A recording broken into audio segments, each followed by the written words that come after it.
Divine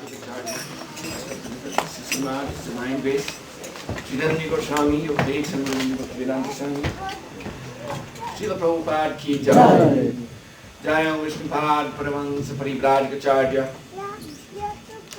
Suhotra Swami Divine grace, Suhotra Swami. Srila Prabhupada Thakur ki jai. Ananta Guru Vaishnavinda ki. ISKCON Viveka-discrimination Srila Prabhupada ki. Namacharya Shri Thakur ki. Prem Jigo Sri Krishna Chaitanya Prabhu Nityananda Sri Advaita Gadadhar Srivasadi Gaura Bhaktivinda ki. Shri Shri Radha Krishna Govardhana Chamakunda Radhakundi Giri Govardhan ki. Shri Namanamathuranaam ki. Shri Navadip Mayapurdam ki. Shri Jagannath Puriram ki. Gongamayi Jamunamayi ki. Bhakti Devi Tulsi Devi ki. Shri Guru Parampara ki. His Divine Grace, His Bhaktivedanta Swami, Srila Prabhupada ki, Samavita Bhakta Vinda ki, Gaur Premanandi Hari. All glories to the assembled devotees. All glories to the assembled devotees. All glories to the assembled devotees. All glories to Shri Guru and Gauranga. Glories to Shri Guru. Namah Vishnu Padaya Krishna Krishnaya Mutati. Namaste Saraswati Devi Gauravani Vachari Yomishesha Srinyavari Vachyachati Satani. Hare Krishna. Hare Krishna. Thank you all for coming to this Sunday program. Děkuji vám všem za to, že jste dnes přišli na tento nedělní program. So today we are going to hear from Bhagavad Gita as it is. Dneska budeme číst z Bhagavad Gita taková, jaká je, which is presented to the world by His Divine Grace, Sri Bhaktivedanta Swami Srila Prabhupada, kterou si tu prezentoval jeho mužská milost Srila Prabhupada, who is the founder Acharya of the International Society for Krishna Consciousness, který je zakladatelem Acharya Mezinárodní společnosti pro vědomí Krishny, and who is our spiritual master a do tohoto dne je duchovním mistrem and Param Guru, the supreme spiritual master over everyone. Je Param Gurem neboli svrchovaným duchovním mistrem nad všemi. So he has presented this Bhagavad Gita for the entire world. A on prezentoval tuto Bhagavad Gitu pro celý svět. It is not aimed at some particular sect, Hindus only, or any other sectarian designation. Není určená jenom pro nějakou sektu, jako například pro hinduisty nebo pro jakoukoliv jinou sektu. The nature of the philosophy and practice that is taught in Bhagavad Gita is named by Srila Bhaktivinoda Thakur as Jaiva Dharma. Povaha filozofie a praktiky Bhagavad Gity je nazvána Bhaktivinoda Thakurem jako Jaiva Dharma.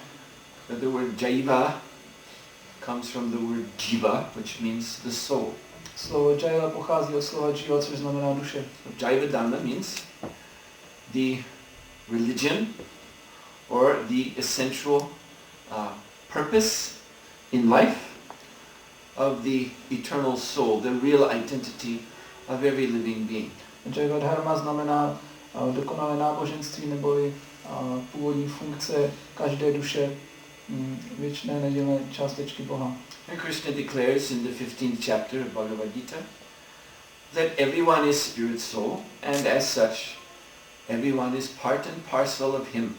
A Krishna prohlašuje v Bhagavad Gita, že každý je jeho nedílnou částí a proto by mu každý měl sloužit. So, our real mission in life is to revive that relationship with Krishna. A naše skutečná mise v životě je znovu obnovit tento vztah s Krishnou. For our only problem in life is that we have forgotten that relationship. Protože náš jediný problém v životě je ten, že jsme zapomněli na tento vztah. Krishna bahir mukhahan. It is stated when the living entity turns away from Krishna. Krishna bahir mukhahan. Je řečeno, že když se živá bytost odvrátí od Krishny, and bhogavan chakari, he becomes very interested in sense gratification. Tak se velice začne zajímat o smyslový požitek. Nikata sta maya japatiya dari. And that turning away from Krishna and that pursuing sense gratification lands him in the clutches of Maya's suffering.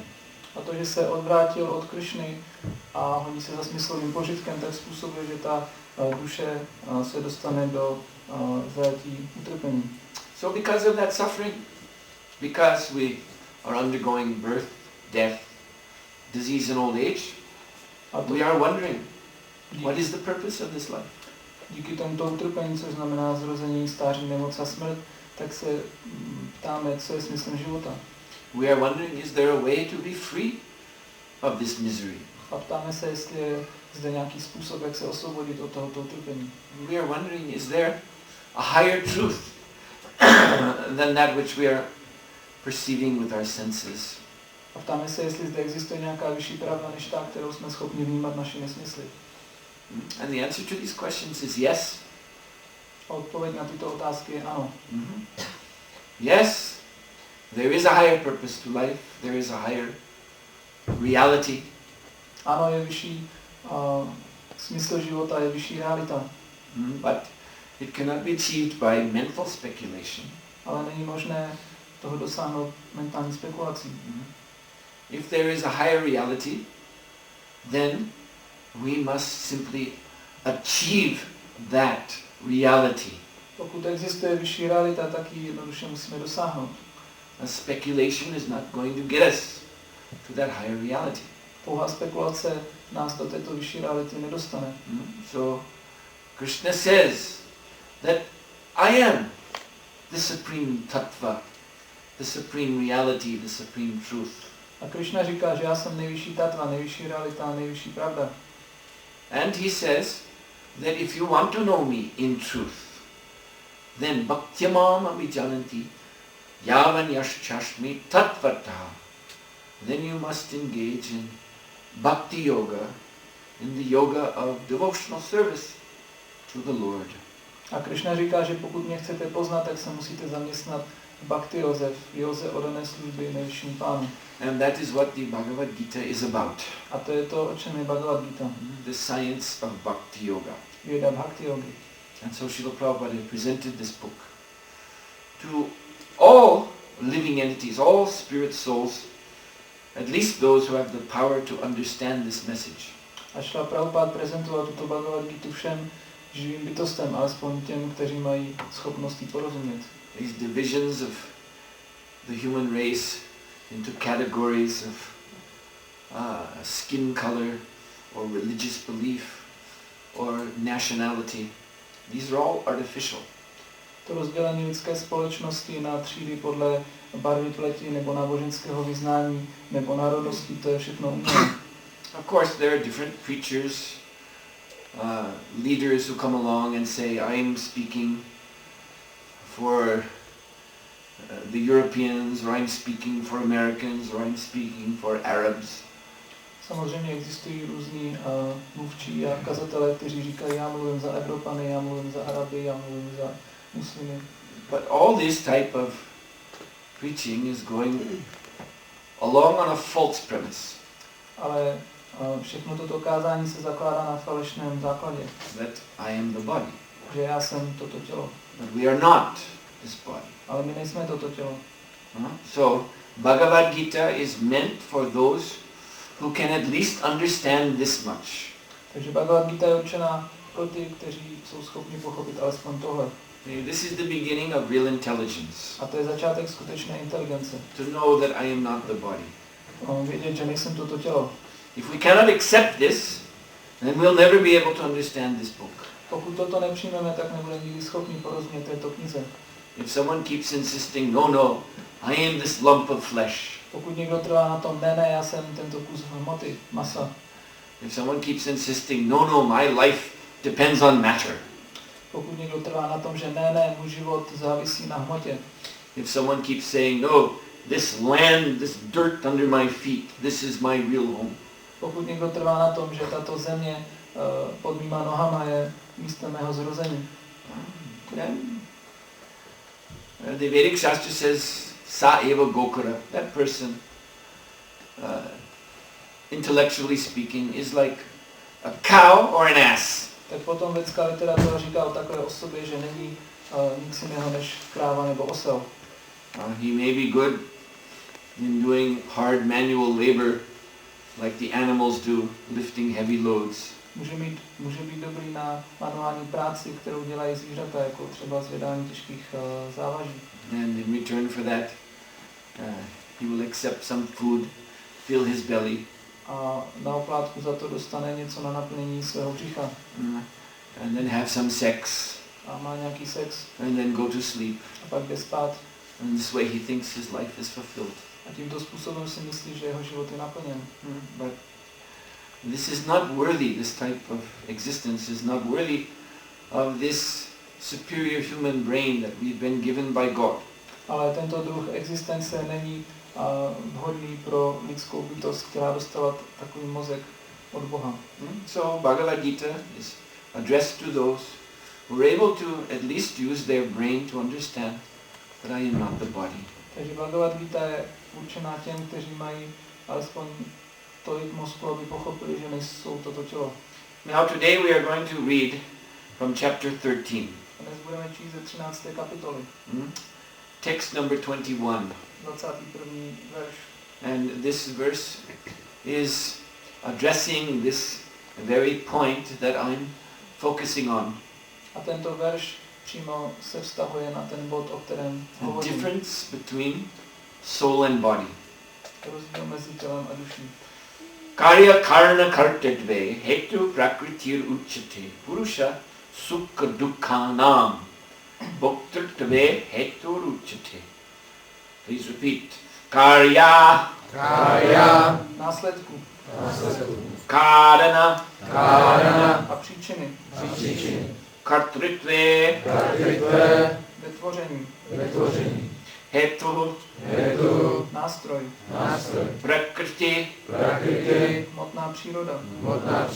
Uchate Je řečeno, že je. Purusha Živá bytost.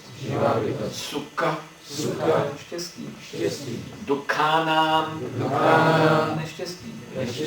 Bhoktatve Zakoušení. Hetu Nástroj. Uchate Je řečeno, že je. Překlad a významočný Prabhupády. Je řečeno, že příroda je příčinou všech hmotných příčin a následků, zatímco živá bytost je příčinou různých strastí a radostí zažívaných v tomto světě. Význam. Hmotná příroda je původcem různých projevů těl a smyslů živých bytostí. Existuje 8 400 000 různých druhů těl a tato rozmanitost je výtvorem hmotné přírody. Všechny vznikají jako následek různých smyslových požitků živé bytosti, která si přeje žít v tom či onom těle. Když je potom poslána do různých těl, zažívá v nich různé formy štěstí a neštěstí. Ty jsou dány tělem, nikoliv jí samotnou v jejím přirozeném postavení. Ve svém původním stavu si neustále užívá, to je tedy její pravá pozice. Zde v hmotném světě se nachází kvůli touze ovládat hmotnou přírodu. V duchovním světě, který je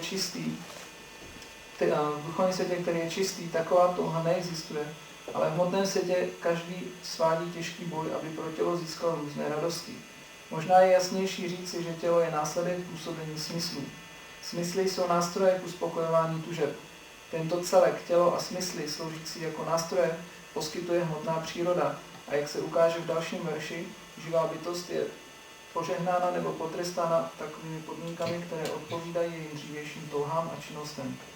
Hmotná příroda umísťuje každého podle jeho tužeb a činností do různých obydlí.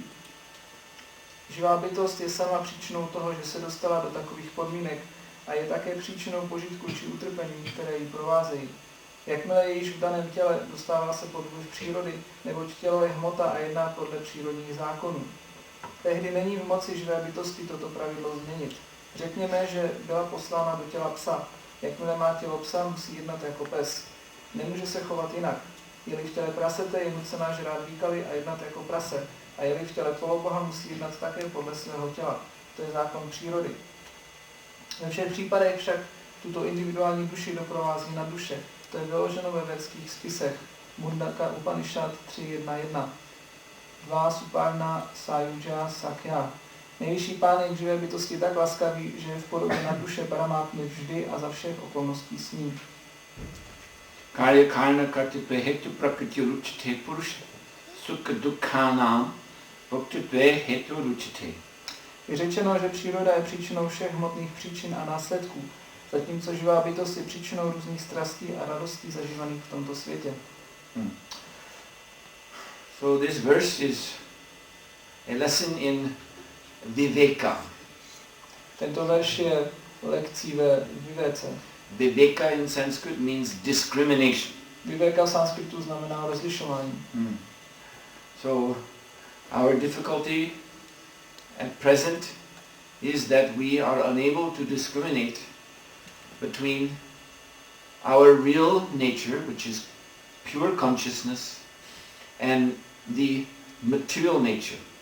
Náš problém v současnosti je, že nejsme schopni rozlišovat mezi čistým vědomím, což je naše skutečná povaha, a mezi materiální přírodou. In our present state, the two seem to be mixed together.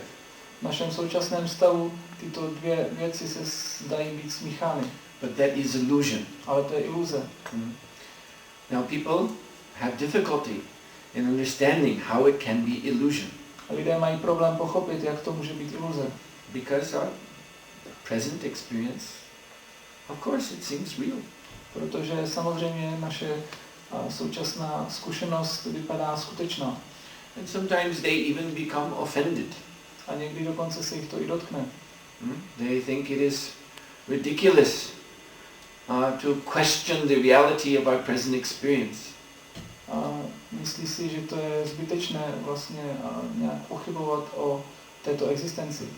In favor of some theory of something that we have no experience of. A nahradí to nějakou teorií nebo něčím, s čím nemáme žádnou zkušenost. That sounds like fantastical thinking to them. A zdá se jim to jako jenom nějaké fantastické myšlení.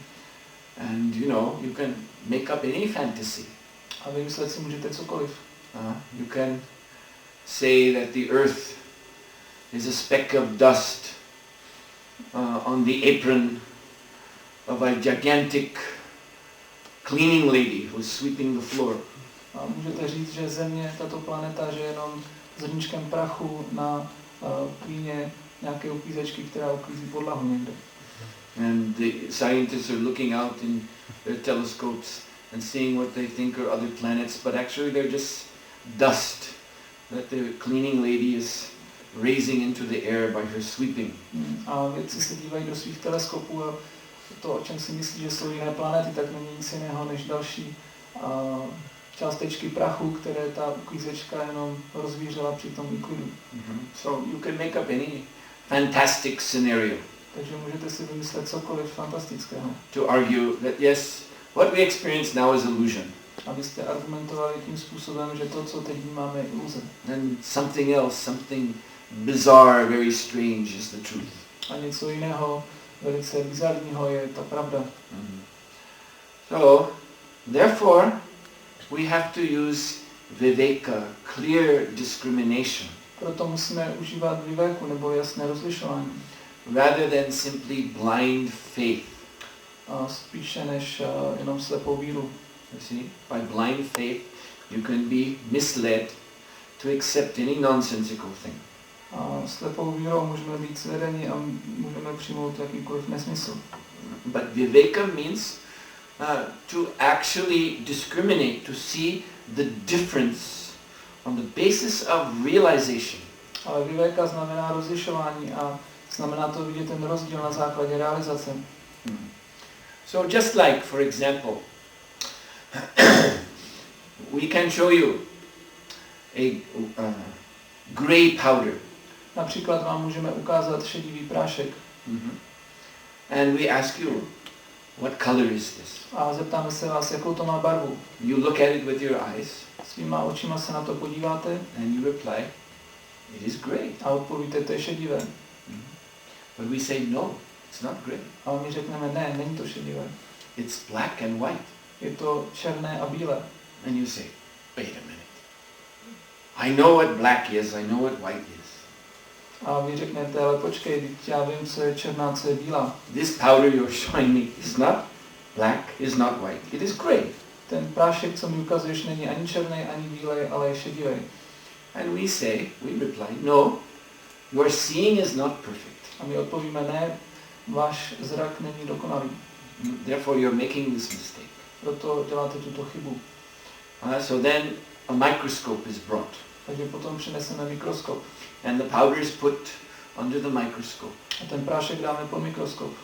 And you look and then you see that what this powder is an equal mixture of a black powder and a white powder. A co vidíme pod mikroskopem je, že ten prášek je směsí stejných částí černého prášku a bílého prášku. You see that there are black particles and white particles blended together. Vidíte, že tam jsou černá zrnička a bílá zrnička jsou smíchána dohromady. This is Viveka, this is discrimination. A to je Viveka, to je rozlišování. You see? But this discrimination is going on a higher level than our ordinary vision. A ta Viveka, to rozlišování se děje na vyšší úrovni než naše smyslové vnímání. By our ordinary vision, we are actually put into illusion. Naším obyčejným zrakem jsme uvedeni do iluze. We are seeing black and white as gray. Vidíme černou a bílou jako šedivou. Yes.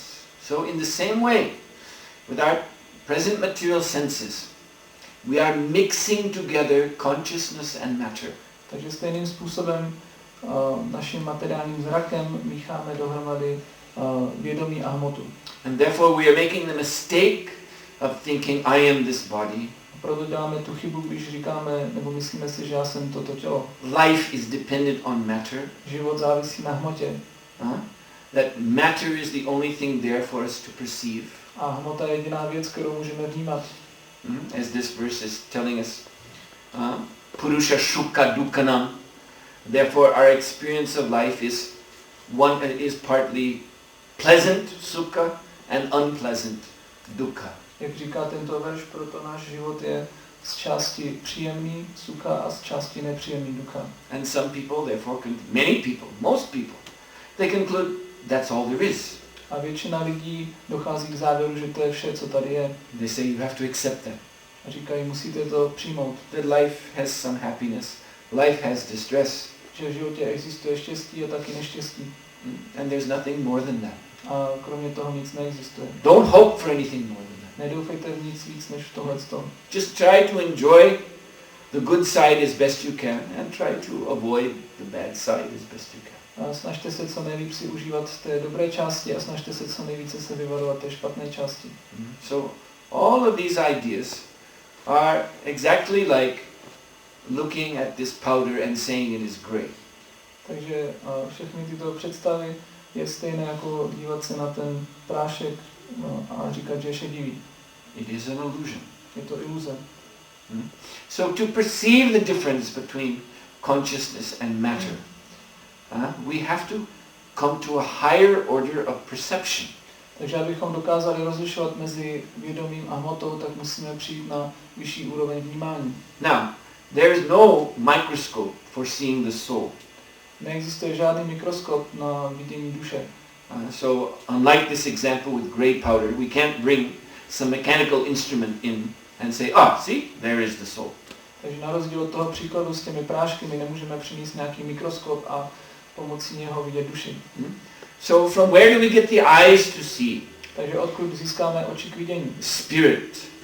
K vidění duše. As different completely from matter. Jakožto něčeho odlišného od hmoty. These are the eyes that come from purified consciousness. Jsou to oči, které pocházejí z očištěného vědomí.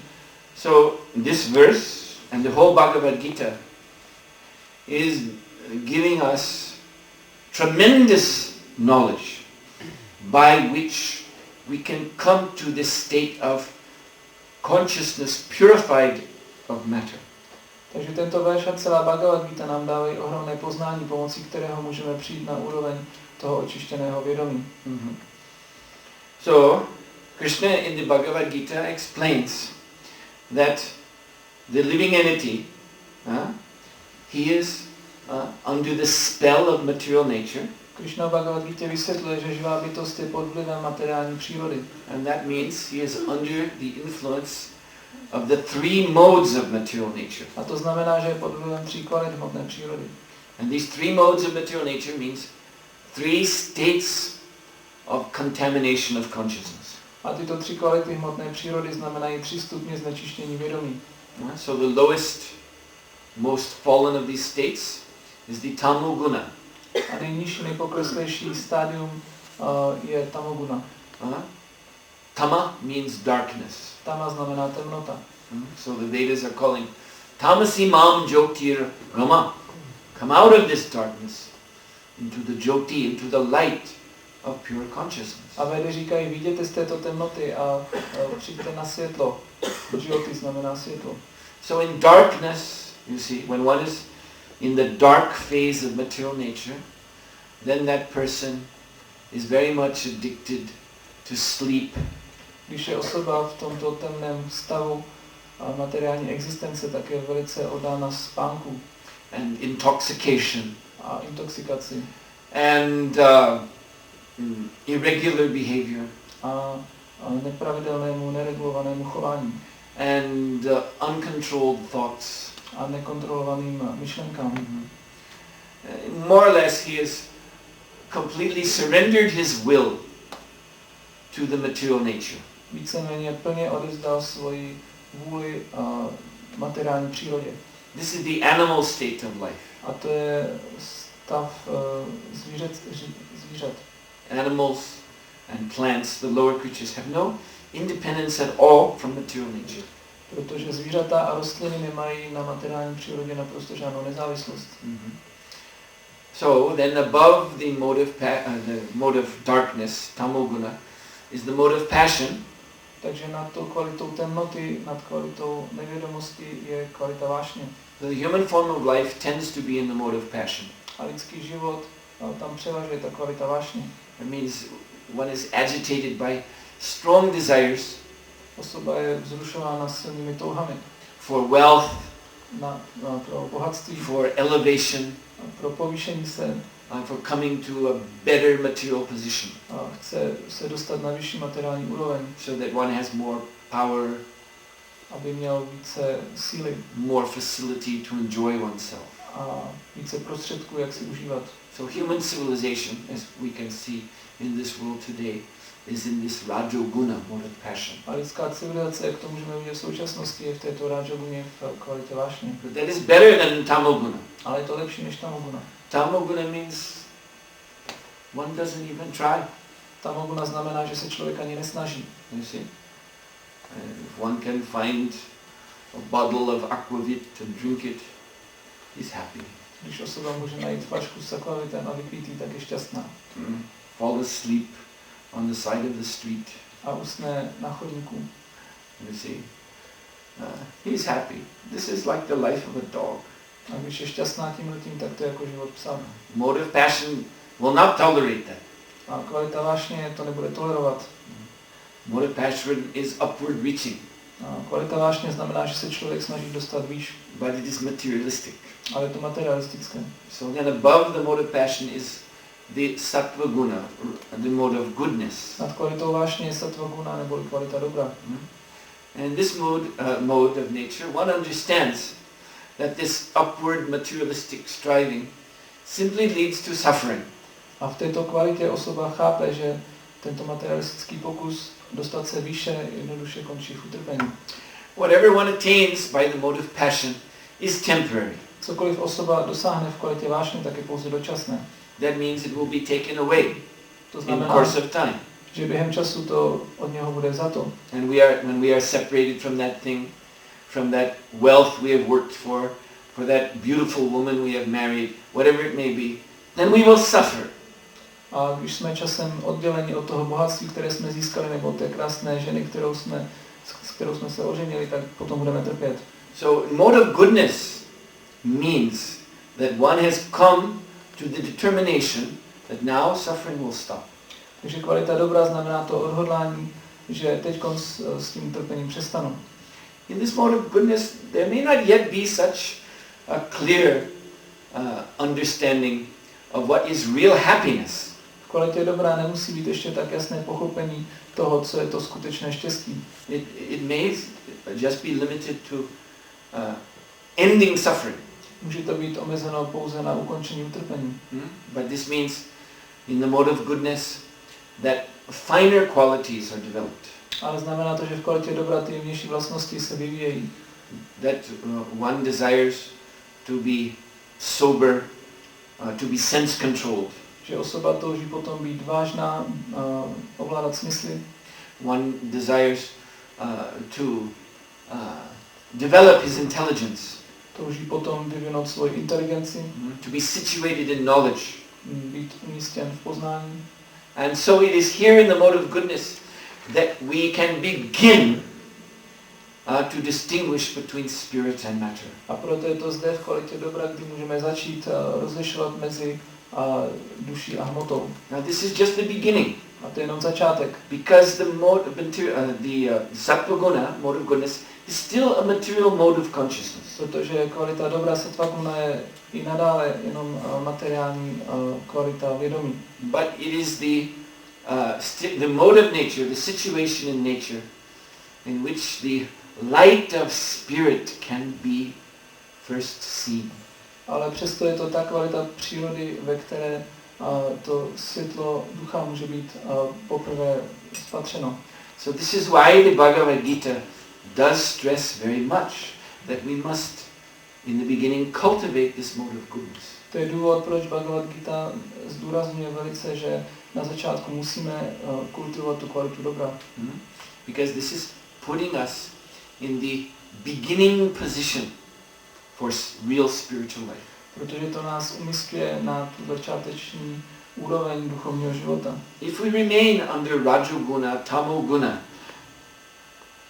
then again, we will not have this preliminary intelligence. Pokud zůstaneme v Rajoguně nebo v Tamoguně, tak nebudeme mít tuto předběžnou inteligenci. In order to be, just to begin to discriminate between matter and spirit. Jenom aby jsme začali rozlišovat mezi duchem a hmotou. So mode of goodness should be cultivated. Takže bychom měli kultivovat kvalitu dobra. And in Krishna consciousness, in our practice of bhakti yoga, this means to follow 4 basic principles. Ve vědomí Krišny v procesu bhakti yogi to znamená následovat 4 základní pravidla. No meat eating, zákaz jezení masa, or fish or eggs, nebo ryb, nebo vajec, no intoxication, žádná intoxikace, not even coffee, tea, cigarettes, dokonce ani čaj, kafe nebo cigarety, no illicit sexual activities, žádné nezákonné sexuální činnosti, outside of marriage, mimo manželství, for production of children, pro početí dětí, and no gambling or mental speculation. A žádné hazardování nebo mentální spekulace. So, if one can remain within these 4 principles, then one is in the mode of goodness. Pokud osoba je schopná následovat tyto 4 principy, tak je umístěná v kvalitě dobra. Now the thing is that people in this present age find to follow these regulative principles to be very difficult. Problém je, že v současné době lidé zjišťují, že následovat tyto principy je velice těžké.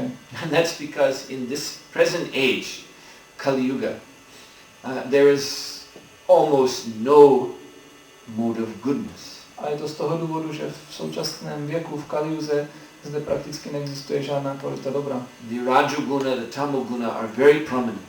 Rajoguna a Tamoguna jsou velice prominentní. So when people try to follow these 4 regulative principles, their senses, their mind, you disturb them so much. Takže když lidé se snaží následovat tyto 4 principy, jejich mysl a smysly jsou velice rozrušené. So, therefore, yes, simply coming to the mode of goodness, it is not enough. It is not the safe position. Takže pouze přijít, dostat se na úroveň kvality dobra není bezpečná pozice, není to postačující. Although we should come to the mode of goodness. Ačkoliv bychom měli se dostat na tu úroveň kvality dobra. So therefore, the Bhagavad Gita is teaching something more. Proto Bhagavad Gita učí něco více. than simply this sattva guna stage. Než jenom dostat se na úroveň kvality dobra. That we have to become spiritually active. Musíme se stát duchovně činnými. The spirit soul itself has to awake to its own activities. Samotná duše se musí probudit k duchovním činnostem. You see? Now we're engaged in material activities, Nyní jsme zaměstnáni materiálními činnostmi, which means simply the maintenance of this body. což jednoduše znamená udržování tohoto těla. Just like eating. Jako jezení. Eating is for nourishing the body. Tím, že jíme, tak vyživujeme tělo. Sleeping is for giving rest to the body. Spaní je určeno aby si tělo odpočinulo. Defending is for protecting the body. A obraňování je pro ochranu těla. And reproduction is for multiplying the body. A rozmnožování je pro násobení počet těch těl. So these are typical activities of bodily maintenance. To jsou typické činnosti udržování těla. So these are going on in the three modes of nature. A tyto činnosti se dějí ve 3 kvalitách přírody. They're either done in an ignorant way, a passionate way, or in a good way. Jsou vykonávány buď nevědomým způsobem, nebo vášnivým způsobem, nebo v kvalitě dobra. But it amounts to simply maintaining the body. Ale cílem je jenom udržet tělo. And so we have to go beyond simply bodily maintenance. Takže se musíme dostat nad úroveň pouhého udržování těla. And come to soul maintenance. A musíme se dostat na úroveň udržování duše. Nourishing the spirit soul. A vyživování duchovní duše. And therefore there are these activities of bhakti yoga. A proto zde jsou činnosti bhakti yogy. And primary to these spiritual activities is the chanting of the holy names of Krishna. A nejdůležitější činností bhakti yoze je zpívání svatých jmen Krishny. Hare Krishna, Krishna Krishna, Hare Hare, Hare Rama, Rama, Hare Hare. So the Vedas say, Iti Shorisha Kalasha Jivasya Varana Vinashnam, Tatapakasati Parabrahma Mega Pai Ravi Rashmi Mandaleviti. So by this chanting of the Hare Krishna Mahamantra, then we are cutting through the layers of material conception. Vedy říkají, že zpíváním Hare Krishna se prosekáváme těmi vrstvami materiálního pokrytí. We're cutting through the idea that I am this gross body. Prosekáváme se těmi představami o tom, že jsem toto tělo. That I am these active senses. Že jsem tyto činné smysly. That I am the subtle mind. Že jsem jemná mysl. Even that I am the more subtle intelligence. Dokonce i to, že jsem ještě jemnější inteligence. Or the most subtle false ego. A nebo nejjemnější falešné ego. All that is cut through. Tím vším se prosekáme. And this soul is revealed. And the soul's own activities are revealed. A je odhalena duše a její vlastní činnosti. And when the soul is freed from these material coverings, A když je duše osvobozena od těchto materiálních pokrytí, then the eternal relationship of the soul with Krishna becomes clear. tak věčný vztah duše s Krišnou je velice jasný. As clear as the sun in the sky. Tak jasný jako slunce na obloze. Our problem now, just like today, there have been clouds out today. Náš problém je stejně jako dneska, že na obloze byly mraky. So on a very cloudy day, one cannot see the sun. Když je zamračeno, tak nevidíme slunce. So similarly our consciousness is very clouded. Takže podobně naše vědomí je zamračené. By these modes of nature. Kvalitami přírody. Especially Rajoguna, Tamoguna. Zvláště Rajogunou a Tamogunou. It wouldn't be so bad if there was more Sattva Guna. Nebylo by to tak špatné, kdyby tam byla Sattva Guna. But this is Kali Yuga. Ale jsme v Kali Yuze. So Sattva Guna is very, very less. Takže je velice málo Sattva Guny.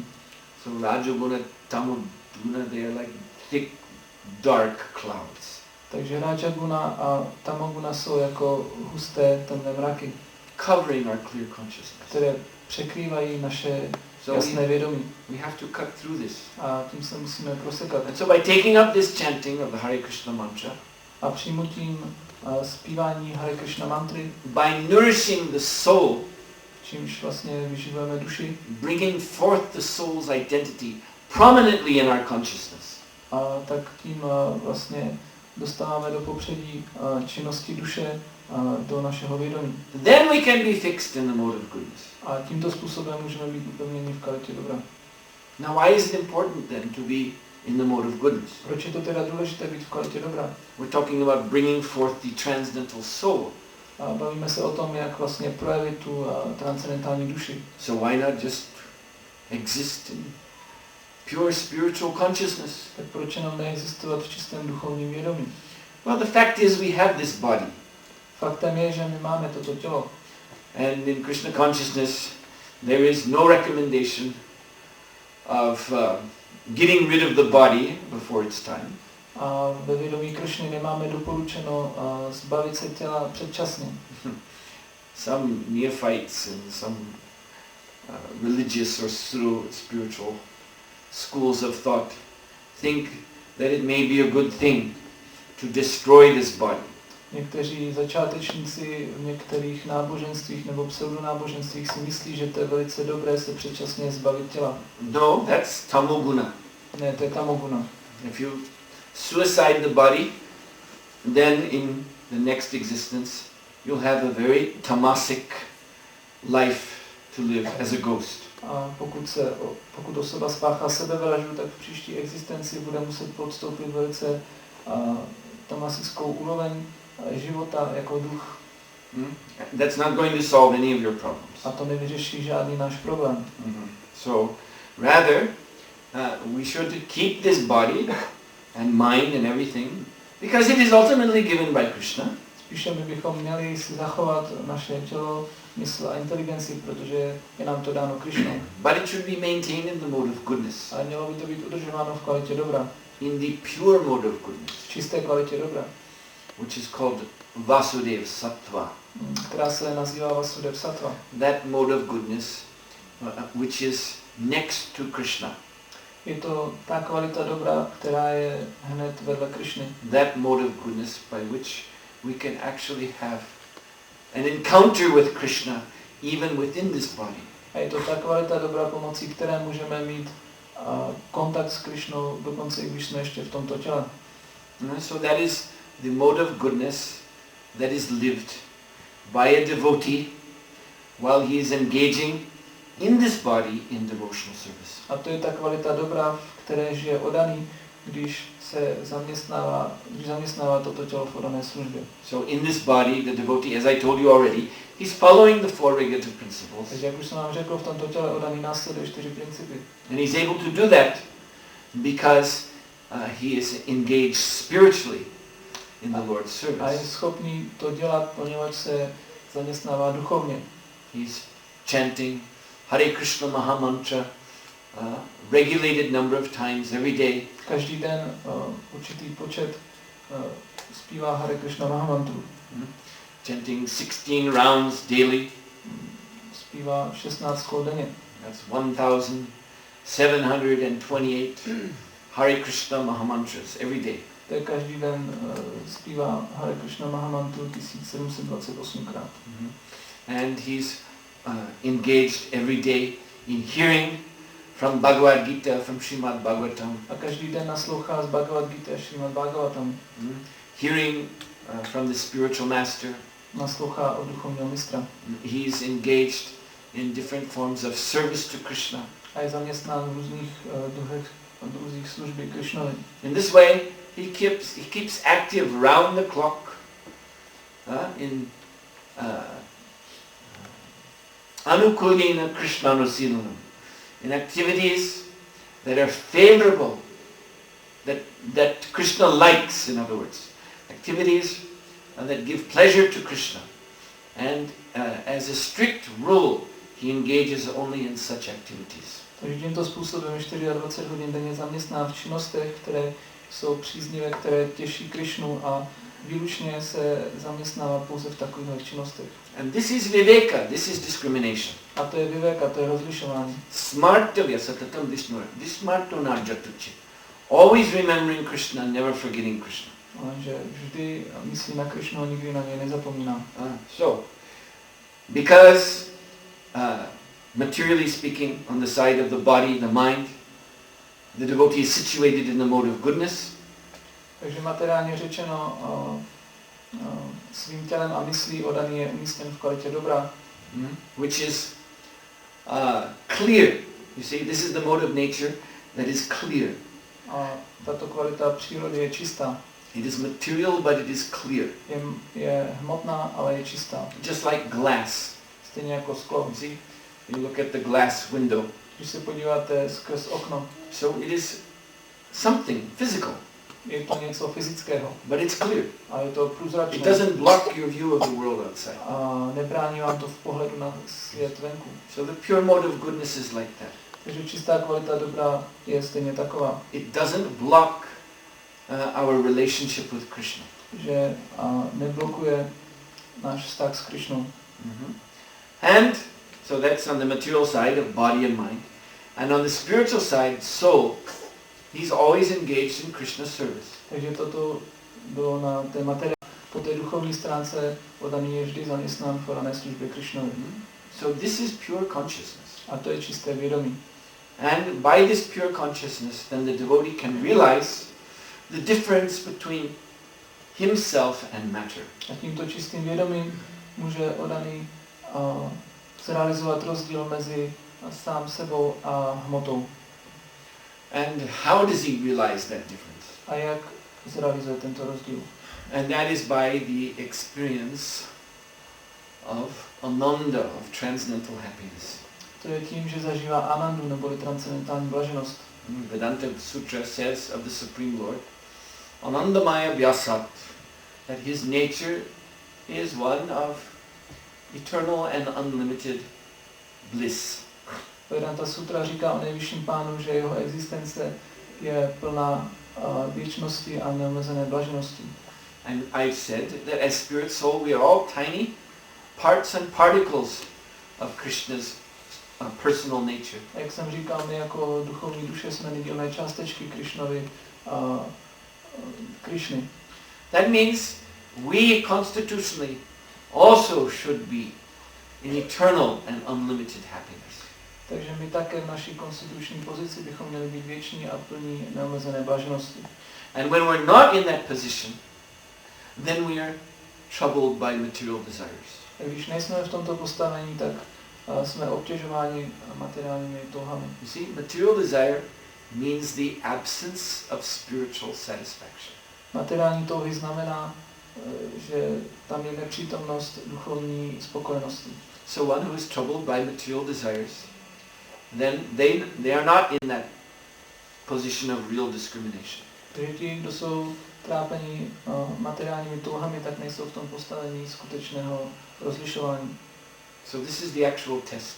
A to je skutečný test. If we can practice this Krishna consciousness process very nicely, pokud jsme schopni praktikovat Krishna vědomí velice pěkně, and then we will come to the stage of clear consciousness, tak se dostaneme na úroveň čistého vědomí, which is not troubled by material desires. kde nebudeme trápení materiálními touhami. Brahma Bhuta Prasanatma. In that state we will know what is complete satisfaction. A v tomto stavu budeme vědět, co je skutečné uspokojení. And that state, Atmarama, self-satisfaction, Jnanatma suprasidati, that is Krishna's own state of consciousness. A tento stav Atmarama, kdy je člověk spokojený sám v sobě, tak to je Krishnův vlastní stav bytí. So again, attaining this state is made very simple for us in this age. A v tomto věku je dosažení tohoto stavu pro nás velice jednoduché. By the process of chanting the holy name of Krishna. Procesem zpívání svatých jmen Krishny. So if we can simply chant these holy names purely, takže pokud dokážeme zpívat tato svatá jména čistě, become absorbed in the transcendental sound vibration, a můžeme být absorbováni v této transcendentální zvukové vibraci. Hare Krishna, Krishna Krishna, Hare Hare, Hare Rama, Rama Rama, Hare Hare. Then this blissful state of transcendental Krishna consciousness will be ours. Tak potom tento transcendentální stav blaženého vědomí Krishny bude náš. So this anyone here can experience. A to každý z nás, kdo tady je, může zažít. What I've been telling you today is not some kind of wild fantasy. To, o čem jsem dnes hovořil, není jenom nějaká divoká fantazie. My conclusion today is not, yes, what I've told you, this is all beyond your power of knowing, you simply have to believe it. To, o čem jsem dneska hovořil, ten závěr by neměl být, že to máte jenom věřit a že to nikdy nemůžete zažít. No, this is all within your power Ne, je to to understand. ve vašich schopnostech tomu porozumět. But you must also understand one more thing, that in order to understand this, consciousness must be purified. Ale musíte taky pochopit jednu věc, že k tomu, abychom toto pochopili, tak vědomí musí být očištěno. So there is a method of doing this. A existuje metoda, jak to udělat. It is a scientific method. Je to vědecká metoda. I mean by scientific method, by this word, that if you follow the method step by step as it is given, then the result is guaranteed. Vědeckou metodou mám na mysli to, že pokud následujete tento proces krok za krokem, tak ten výsledek je zaručený. So this is one valid dictionary definition of the word science. Takže toto je jedna platná definice, slovníková definice toho slova věda. That it's a process that if you follow, you will achieve a prescribed result. Že to je, když budete následovat proces, tak dosáhnete toho výsledku. Just like if you can add together 2 parts hydrogen, 1 part oxygen, then you'll get water. Jako když dáte dohromady 2 částice vodíku a 1 částici kyslíku, tak dostanete vodu. Now anyone in this room can do that. Každý v této místnosti to může udělat. But you have to know how. Ale musíte vědět jak. You see, that's the important point. A to je důležitý bod. We have to know how to do that in order to get the result. Musíme vědět, jak to udělat, abychom získali výsledek. If someone argues, well, no, I don't want to follow that process. Když někdo argumentuje, ne, já nechci následovat tento proces. I don't want to follow this process you say for adding hydrogen and oxygen. Já nechci následovat tenhle proces, jak se má míchat vodík s kyslíkem. I want to do it in my own way. Já si to chci dělat po svém. Well, you're free to try to do it in your own way. Tak máte svobodu si to udělat po svém. But you'll never get the result. Ale nikdy nezískáte ten výsledek. You see? That your way will not be scientific. Takže ten váš způsob nebude vědecký. So this Bhagavad Gita, in that sense, is a science. Takže Bhagavad Gita v tomto smyslu je věda. It's prescribing a method. Že předepisuje určitý postup. So if we can learn this method, když se můžeme naučit tento and if postup we can follow it, a můžeme ho následovat, then we will achieve the result. tak dosáhneme výsledku. Becoming established in the transcendental satisfaction of spiritual nature. Že se umístíme v transcendentální spokojenosti duchovní povahy. In that state there is no more need of material nature for anything. A v tomto stavu už není materiální přírody na nic zapotřebí. Although we go on maintaining this body, as I explained, because Krishna has given it. I když pokračujeme v udržování materiálního těla, poněvadž Krishna nám ho dal. But because there is no more need of material nature, ale protože už není zapotřebí materiální přírody, therefore this body will be the last that such a devotee has to take. Proto toto tělo bude poslední, které takový odaný musí přijmout. Because his heart is not demanding material gratification. Protože jeho srdce nevyžaduje materiální uspokojování. There are no material desires. Neexistují tam materiální touhy. So why should he take another material Takže body? proč by musel přijmout další materiální tělo? We only have this body as a result of material desires. My máme toto tělo pouze jako následek našich materiálních tužeb. So when they end, then this body will be the last that we will have. A když ty materiální touhy skončí, tak toto tělo je poslední materiální tělo, které máme. So then what is next? Co je další? Is then after no body, does it mean one is just floating in some kind of void? Znamená to, že když nemáme tělo, že se budeme jenom vznášet v nějaké prázdnotě? No. This nourishing of the soul that I've been talking about, this is developing transcendental spiritual body. Ne, to vyživování duše, o kterém jsem hovořil, tak způsobuje vznik duchovního těla. And in this transcendental spiritual body, which is eternal, full of knowledge and full of bliss, a toto transcendentální tělo je věčné, plné blaženosti a plné poznání. one associates with Sri Krishna in loving exchange in his spiritual world eternally. A v tomto těle se osoba může sdružovat s Krišnou v jeho věčném duchovním sídle. What time is it now? It's 6:20. It's what? 6:20. So 10 more minutes. Okay. So we have about 10 minutes.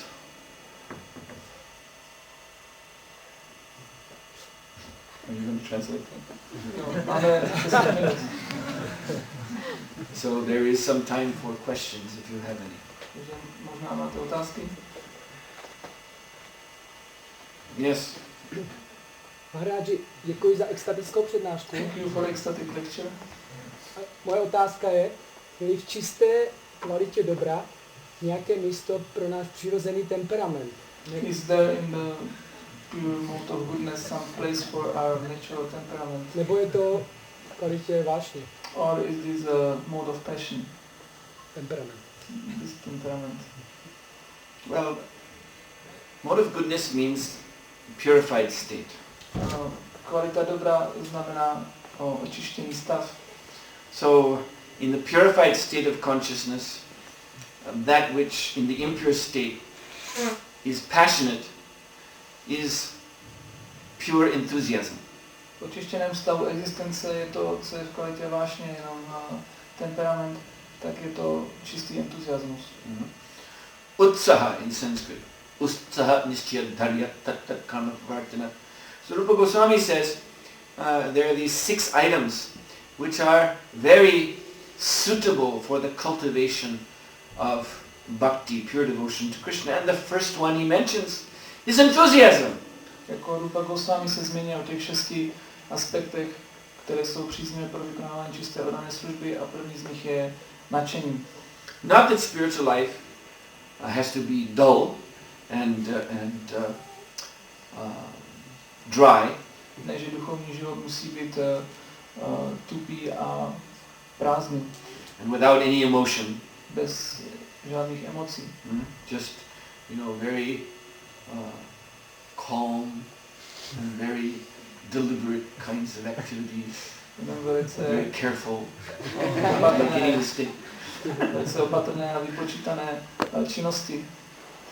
This is a very stereotyped idea of spiritual life. To je stereotypní představa duchovního života. Actually, in Krishna consciousness, enthusiasm is an extremely important and extremely positive quality. Ve skutečnosti ve vědomí Krishny to nadšení je velice důležitá vlastnost. But again, it is pure. Ale znovu je to čisté. That means it is aimed at satisfying Krishna.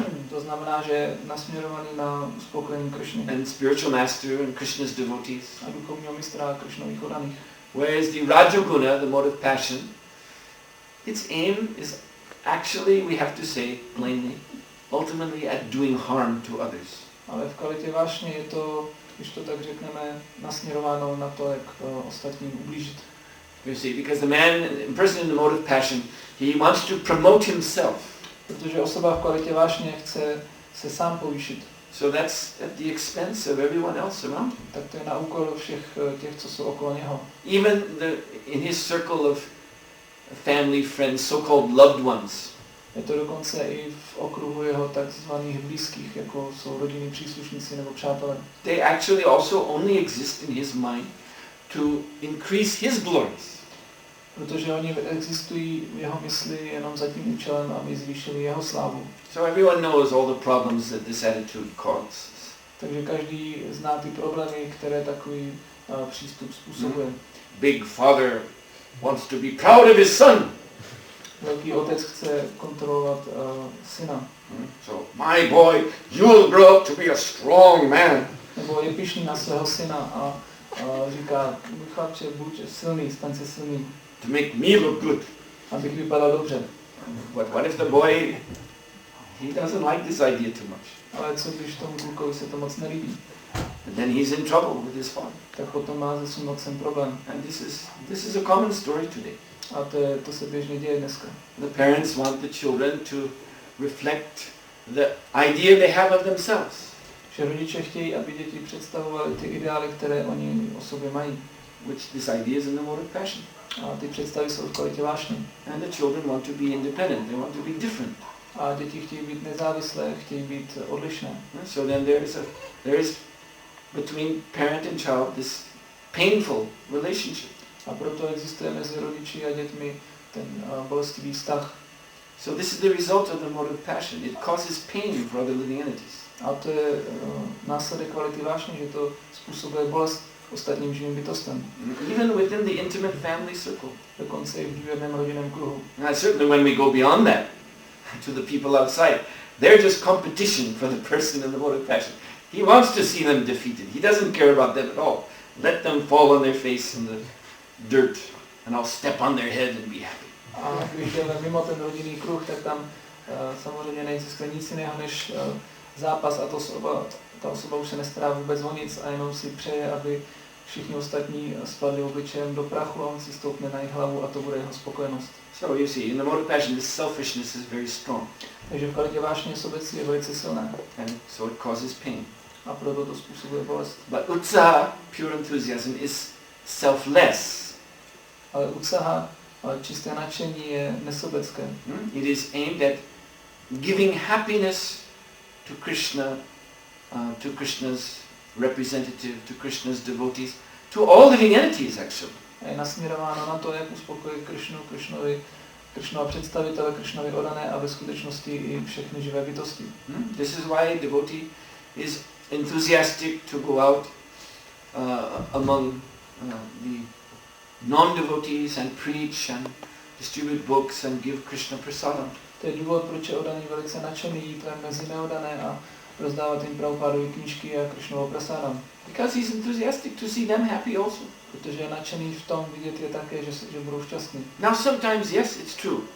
Some people in that category, non-devotees, they become unhappy when a devotee comes to them and with a big smile says, chant Hare Krishna. A je pravda, že někdy ti neoddaní se stanou nešťastní, když jim přijde oddaný s velkým úsměvem na tváři a řekne jim zpívejte Hare Krishna. They become unhappy. A jsou velice nešťastní z toho. You are from some sect. Jseš nějaký sekty. You are here to cheat me. Ty mě chceš podvíst. I don't like this. Tohle se mi nelíbí. You see. But this means this person is so unfortunate. He doesn't know what is good for him and what is not good for him. Ale to znamená, že ta osoba má takové neštěstí, že neví, co je pro něj dobrý a co je pro něj špatný. That is like a little child. A jako malé dítě. You see, sometimes, every parent knows this who has a small child, that a child will want to do something that is bad for the child, that will bring harm to the child. Out of ignorance, the child wants to do. Každý rodič ví, že někdy dítě díky nevědomosti chtějí dělat něco, čím si nakonec uškodí. The child wants to, play with a knife. Dítě si chce hrát s nožem. The child wants to put his hand on the hot stove. Nebo dítě se chce dotknout horké trouby. So then a parent who actually loves the child has to step in and take control of the situation. Takže rodič, který miluje to své dítě, tak musí vstoupit do té situace a ochránit to dítě. And maybe the child will not be happy about that. A tomu dítěti se to možná nebude líbit. I want to play with this knife. Why are you not letting me play with the knife? Já si chci hrát s nožem, proč mě v tom bráníš? Well, the expert parent knows, no, there's something better for you than playing with knife, and he knows how to maybe give the child a bonbon or something to appease the child. The child will be satisfied. Takže expertní rodič ví, že existuje lepší zaměstnání pro to dítě a snaží se ho tam nasměrovat, třeba mu dá bonbon nebo něco a snaží se ho nějak uklidnit. So an enthusiastic devotee, by his enthusiasm, he finds a way to even make these kind of persons very childish, foolish persons who do not know what is good for them. He can make them see that Krishna consciousness is nice. Takže nadšený oddaný může dokonce i těm lidem, kteří jsou jako děti, jsou velice hloupí, tak může najít způsob, jak se jim Krishna vědomí bude líbit. So this is the aim of enthusiasm. A to je to, co znamená, to je cílem nadšení. To actually bring happiness to ultimately all living entities. Přinést štěstí v konečném slova smyslu všem živým bytostem. So, this, if one is, finds oneself in the mode of passion, then that means you should become purified, so that instead of this Rajoguna, there is this utsaha, this pure spiritual enthusiasm. Když se osoba nachází v kvalitě vášně, tak by se měla očistit, aby se z té kvality vášně stala utsaha neboli nadšení. Alright. So by now the 10 minutes are done. Takže teď už jsme vyčerpali 10 minut. It must be 6:30. Už je určitě 6:30. Yes. Yes. So I was told that the schedule calls for the lecture to stop now.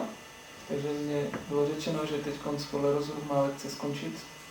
And then the next part A další část of the program will begin. Programu teď začne.